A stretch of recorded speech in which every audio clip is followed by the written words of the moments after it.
दोस्तों, एक लड़की जिसकी उम्र लगभग 22 से 23 साल होती है, वो अपने बॉयफ्रेंड को फोन करती है और उससे कहती है कि शादी करने से पहले तुम्हें मेरा एक काम करना होगा। तुम्हें पहले मेरे साथ संबंध बनाना होगा, तब हम तुम्हारे साथ कहीं जा करके शादी करें। जब दोस्तों ये बात लड़का सुनता है तो कहता है कि शादी तो हो जाएगी, उसके बाद हम ये सब कर लेंगे। लेकिन लड़की अपनी जिद पर अड़ जाती है कि नहीं, पहले हम तुम्हारे साथ संबंध रिलेशन बनाना चाहते हैं, उसके बाद हम शादी कर लेंगे। अन्यथा हमारा तुम्हारा कोई भी संबंध नहीं, हम तुमसे शादी नहीं कर पाएंगे। दोस्तों, लड़का उसकी शर्त को मंजूर कर लेता है और उस लड़की के साथ मिलने के लिए जाता है उसके घर पर। दोस्तों, उस लड़के ने नहीं सोचा था कि आखिरकार मेरे साथ कैसा होगा। उस लड़की ने भी नहीं सोचा था कि घर वाले हमारे साथ में ऐसा करेंगे, हम दोनों लोगों के साथ ऐसा करेंगे। दोस्तों, ये कहानी बहुत ही दुखदायक है। अंत इसका क्या हुआ एक बार जरूर सुनिएगा। दोस्तों, ये कहानी आपको झकझोर देने वाली है। चलिए दोस्तों, ज्यादा समय न लेते हुए मैं कहानी की शुरुआत करता हूँ। दोस्तों, कहानी बहुत ही प्रेरणादायक होने वाली है। ये कहानी है 2024 की। ये कहानी शुरू होती है इंडिया से। एक लड़का होता है जिसका नाम होता है विनोद। विनोद की उम्र लगभग 21 साल होती है। उसका परिवार थोड़ा गरीब था। ये आगरा जाकर ताजमहल पर गार्ड का काम किया करता था। इसे कई भाषाओं का ज्ञान था, इंग्लिश भी जानता था। तो एक महिला आती है जिसका जो कि रसिया की होती है, रसियन होती है, और उसका नाम होता है हेलन। हेलन की उम्र लगभग 52 साल होती है। दोस्तों, 52 साल। देखने में वो 40 साल की लगती थी। तो वो ताजमहल देखने के लिए भारत आ जाती है, मतलब इंडिया आ जाती है। वो सबसे पहले कोलकाता जाती है देखने के लिए, घूमने के लिए। उसके बाद में फिर बनारस जाती है, उसके बाद में प्रयागराज जाती है। अच्छी अच्छी धार्मिक जगहों पर वो जाती है। उसने सुना था कि इंडिया में सबसे मशहूर जो प्रसिद्ध जगह है वो है ताजमहल, वो देखना चाहिए। तो वो दोस्तों आगरा पहुंच जाती है। आगरा पहुंचने के बाद जब वो ताजमहल पर पहुंचती है तो रसीन को देख करके वहां के कई लोग उसे घेर लेते हैं, फोटो फोटो खिंचाते हैं। और कोई कुछ कहता तो कोई कुछ कहता कि हम इतना देंगे, इतना पैसा चाहिए, कोई कुछ। दोस्तों, वो लड़का 21 साल का था जो विनोद था, वो सारी कहानी लोगों की सुन रहा था अपनी आंखों से। उन लोगों को जो गाइड कर रहे थे वो सब देख रहा था। उसके बाद वो लड़का पहुंचता है और उसकी भाषा में बात करता है और कहता है कि मैडम, आप चिंता मत करो, डोंट वरी, जो उचित पैसा होगा वही लिया जाएगा और हम तुम्हें हर जगह जहां आप देखना चाहो, किला देखना चाहो या ताजमहल देखना चाहो, जो भी देखना चाहो, हम हर जगह आगरा आपको घुमा देंगे और लिमिट के पैसे लेंगे, आप मुझे दे देना। दोस्तों, ये बात जब वो महिला सुनती है तो तैयार हो जाती है, बोले ठीक। लड़का थोड़ा रशियन भाषा बोलता था और गूगल का सहारा लेकर के दोस्तों ट्रांसलेट करता था। उस जो लड़की बोलती थी उसके साथ घूमने के लिए चला जाता है। अब सबसे पहले वो ताजमहल उसे घुमाता है, एक आध घंटे वहां लग जाता है। लगने के बाद में फिर वो किला, जो आगरा किला है बगल में ही, वहां पर जाती है तो किला भी दिखाता है। दोस्तों, उसके बाद वो पूछती है और कहीं जाना होता है तो कहता है कि सिकंदरा पर भी एक किला है, वहां भी लोग जाते हैं और वहां जो देखते हैं लोगों को। दोस्तों, अब 8 बज जाते हैं। 8 बजने के बाद जो रसियन महिला होती है जिसका कि नाम हेलन था, उम्र 52 साल थी, वो कहती है कि अब मैं बहुत थक गई हूँ, मुझे रुकना है, प्लीज कहीं एक ऐसा होटल बताइए जहां मुझे सुकून मिल सके। दोस्तों, वो लड़का कहता है कि मैडम, होटल तो कई हैं, चलो मैं तुम्हें बता देते हैं। दोस्तों, एड्रेस देता है, लेकिन वो महिला कहती है नहीं, अब मुझे इंडियन पर विश्वास नहीं है।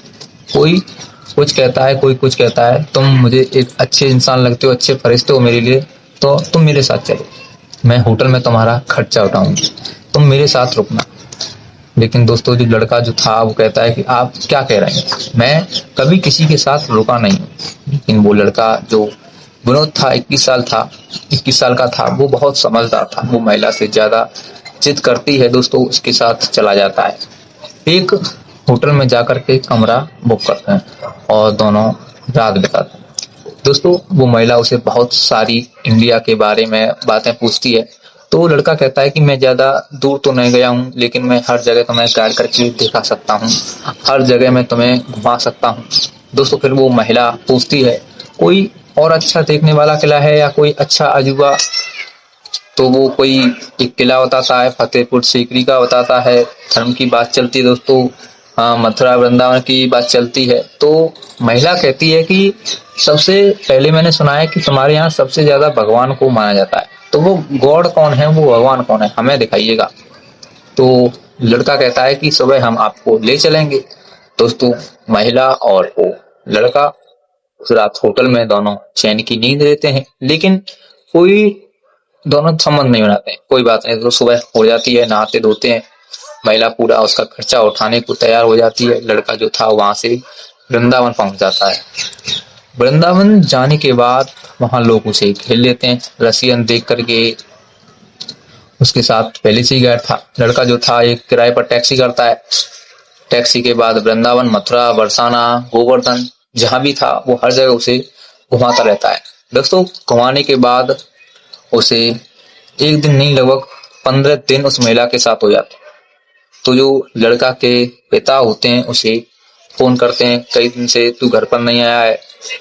दोस्तों वो लड़का सच्चाई पूरी बता देता है, लेकिन जब घूमने के बाद महिला फिर आगरा आ जाती है। तो लड़का कहता है कि मैडम तुम अपने घर जाइएगा और मैं अपने घर जा रहा हूँ। तो महिला कहती है, उसे पकड़ लेती है और उससे कहती है कि अपने घर नहीं मुझे ले चलोगे, तुम मुझे अपना घर नहीं दिखाओगे? तब तक दोस्तों उसकी जो लड़की थी उसका फोन आ जाता है। जो एलन थी उसकी लड़की, जिसकी उम्र 22 साल थी, नाम था नताशा। नताशा का फोन आ जाता है वीडियो कॉल पर। तब वो पूछती है कि आखिरकार ये जो तुम्हारे पास कौन खड़ा है, ये क्या है? तो महिला अपनी भाषा में उसे समझा देती है, लड़का बहुत सुंदर है, ब्यूटीफुल है। तो वो कहती है कि मेरी भी बात करवाओ। जो नताशा थी वो लड़की उससे बात करती है, नताशा विनोद से, और विनोद भी 21 साल का था और सुंदर थी। तो वो लड़की देखती है कि उससे कहती है कि हाय हेलो, अपनी लैंग्वेज में कुछ बात करती है। लेकिन दोस्तों जो लड़का विनोद था उसे जवाब दे देता है। वो अपनी माँ से कहता है, जो लड़की थी वो अपनी माँ से कहती है कि इस लड़का को अपने साथ लेकर आना, अगर आ जाओ, लड़का बहुत सुंदर है, ये आपसे बात करके। तो महिला कहती है प्लीज मुझे अपने घर ले चलिए। फोन कट जाता है। दोस्तों लड़का अपने घर फोन करता है, अपनी माँ को, अपने पिता को, कहता है कि जो मैं महिला को गाइड कर रहा हूँ, जो 15 दिन से मेरे साथ है, वो हमारे घर आना चाहती है। दोस्तों शाम तक फिर वो घर पहुंच जाते हैं। घर पहुंचने के बाद जब महिला उसका घर देखती है, घर भी ठीक ठाक बना था, उसकी माँ बहुत सुंदर थी। जब खाना बनाकर उसे खिलाती है, आज तक उसने ऐसा खाना नहीं खाया था, किसी भी होटल में खाना नहीं खाया था। दोस्तों वो महिला जब खाना खाती है, खाने के बाद में बड़ा ही खुश होती है। 3-4 दिन तक वहां रुकती है। रुकने के बाद उस लड़का पर इतनी खुश हो जाती है कि जिसकी कोई सीमा नहीं होती है, लिमिट नहीं होती है। हेलन जब चलने को तैयार होती है तो एक पर्चा पर अपना एड्रेस लिख देती है, और लिखने के बाद अपना नंबर दे देती है और कहती है कि कभी भी तुम अगर रसिया आओ तो मुझे कांटेक्ट जरूर करना, पूरी तरीके से तुम्हारी सहायता की जाएगी। दोस्तों लड़का बहुत हैंडसम था। विनोद जो था उस महिला को छोड़ने के लिए अब एयरपोर्ट तक जाता है। वो महिला अपनी घर चली जाती है। घर जाने के बाद वो फोन करती है, इधर लड़का भी से फोन करता है। जब फोन करता है तो उसकी बेटी फोन उठाती है और उससे बातें करती है। बातें करते करते दोस्तों यहाँ तक हो जाता है कि दोनों में दोस्ती बहुत ज्यादा बढ़ जाती है, उस विनोद में और उस हेलन की लड़की नताशा में। यहाँ तक कि प्यार प्रबंध की बातें होने लगती हैं। और उसकी माँ जो होती है हेलन, अपनी बेटी से कहती है कि विनोद बहुत सुंदर लड़का है, अगर इंडियन से शादी करना चाहो तो बहुत अच्छा है, मेरे पास पैसे की कमी नहीं है, अगर आप करना चाहो तो हम उसके साथ तुम्हारी शादी करवा सकते हैं। तो वो लड़की भी कहती है कि हम ऐसा नहीं करेंगे। लड़का से एक दिन कहती है हेलन की माँ, मेरी बेटी तुमसे शादी करना चाहती है, नताशा क्या तुम मेरी बेटी से शादी कर सकते हो? तो दोस्तों फिर इसके बाद में विनोद कहता है कि ऐसी कोई बात नहीं है, अभी हमारी जो है वो शादी की उम्र नहीं हुई है, हम भी कर लेंगे, लेकिन पिता को पूछना पड़ेगा। उसके पिता से बात की जाती है तो वो कहते हैं कि ठीक है, शादी तो करनी है बेटे की, लेकिन इतनी दूर रिश्तेदारी चलाएगा कौन। दोस्तों फिर इसके बाद में बात पक्की हो जाती है, चलो ठीक है कर लेंगे। तब वो लड़की जो थी हेलन की बेटी नताशा कहती है कि हम शादी तो करेंगे लेकिन हमारी एक शर्त है। हमारी ये शर्त होगी कि पहले तुम्हें हमारे यहाँ आकर मेरे साथ संबंध बनाना होगा। हम तुम्हें देखना चाहते हैं कि तुम हमारे लायक हो या नहीं हो। तो दोस्तों वो लड़का कहता है कि ऐसा तो हो नहीं सकता, हम कहाँ पासपोर्ट बनवाएंगे, कहाँ वीजा बनवाएंगे, कैसे तुम्हारे पास आएंगे, हमारे पास तो पैसे भी नहीं है और हम तुम्हें जानते भी नहीं है, हम तुम्हें कैसे पहचान। तो लड़की की माँ कहती है कि सारा खर्चा हम उठाएंगे, तुम्हें मेरी लड़की की इच्छा पूरी करनी, मेरी बेटी के घर तुम्हें आना है। दोस्तों उसके पिता उसे इजाजत दे देते हैं।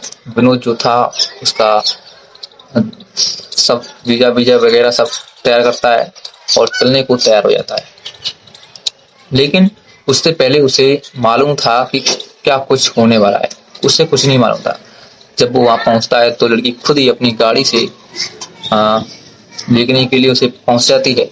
गाड़ी में बैठकर पहली बार दोनों मिलते हैं तो दोनों एक दूसरे को प्यार भरी आंखों से देखते हैं, एक दूसरे से हाथ मिलाते हैं तो वो एक दूसरे के गले भी लग जाते हैं। नताशा विनोद को लेकर के अपने घर चली जाती है। विनोद जब उसका घर देखता है तो गाड़ी घोड़ा बंगला बहुत सारे सब कुछ नौकर चाकर उसके यहाँ उसे देखता है। जब उसके रूम के अंदर जाता है तो देखता है कि उसका रूम कुछ अलग ही हिसाब से बना हुआ था। वो लड़की उसके साथ खाना पीना खाती है। खाना पीना खिलाने के बाद जब उसे वहां घुमाने लेकर जाती है तो वह घुमाने के लिए ले जाती है। जब वो 2 दिन रुकता है वहां पर, रुकने के बाद लड़की कहती है कि हमने तुम्हें इसलिए बुलाया कि तुम मेरे साथ मेरी इच्छा पूरी कर सको, शारीरिक संबंध बनाओ, हम तुमसे खुश हैं, शादी करेंगे। तो लड़का पहले मना करता है, फिर उसकी माँ भी कहती है कि हमारे यहाँ खुलासा है, पूरी पूरी की पूरी छूट दी जाती है, कोई भी कर सकता है, आप चिंता मत करो। तो वो शाम को एक ही कमरे में सोया करते हैं। दोस्तों दोनों को सो करके उस हद तक पहुंच जाते हैं, लड़की उससे प्रभावित हो जाती है। दोस्तों विनोद से बड़ी खुश होती है। खुश होने के बाद अपनी माँ से कहती है कि हमारी शादी किसी विनोद के साथ होगी जो कि इंडियन है, बहुत अच्छा लड़का है। और वो लड़की अकेली थी माँ बाप की और सब लोग उस पर न्यौछावर थे, उसके पास बहुत कुछ था। दोस्तों लड़का जो था विनोद वहां रुकता है। रुकने के बाद चलने को तैयार होता है तो हेलन की माँ कहती है कि तुम मेरी बेटी से शादी नहीं करना चाहते, क्या बात है। तो जो लड़का था वो कहता है कि अभी हमें पिता की इजाजत भी लेनी है, हमारे यहाँ रीति रिवाज से शादी होती है। तो वो कहती है कि सारी रीति रिवाज हो जाएगी और हमारी बेटी को आप इंडिया ले जाओ, फिर वापस आ जाना। दोस्तों वहां की रीति रिवाज से उन दोनों की शादी हो जाती है। नताशा जो थी उस विनोद की दुल्हन बनती है और उसकी माँ उसे बहुत सारा पैसा देती है इंडिया जाने के लिए, उसके खाते में डॉलर देती है, उस लड़के को बहुत सारा पैसा देती है। दोस्तों नताशा को लेकर विनोद जो था एयरपोर्ट से अपने आगरा के लिए लैंड करती है। वहां से जब अपने घर पहुंचता है तो लोग देखते हैं कि विनोद गया था, एक गायक था, आज उसकी जिंदगी बहुत बदल चुकी है। वो रसियन से प्यार करने के बाद उससे शादी कर चुका है। इतनी खूबसूरत लड़की है। नताशा ससुराल पहुंचती है, अपने घर देखती है। दोस्तों जो नताशा का ससुराल तो ठीक ठाक था, रीति रिवाज के बाद में वो भाषा भी सीख जाती है, अपने फिर सास ससुर की सेवा भी करने लग जाती है। तो दोस्तों ये थी कहानी। जो नताशा की माँ थी हेलन, जो कि रसिया की रहने वाली थी, वो अपनी सारी संपत्ति को विनोद को नाम कर देती है, अपनी बेटी नताशा के नाम कर देती है। दोस्तों ये थी कहानी विनोद की नताशा की। तो कैसी लगी कहानी? अगर कहानी अच्छी लगी हो तो वीडियो को लाइक कर दीजिए, चैनल को भी सब्सक्राइब कर लीजिए। मिलता हूँ अगली ऐसी की सच्ची घटना के साथ, सच्ची कहानी के साथ। तब तक के लिए जय हिंद, जय भारत।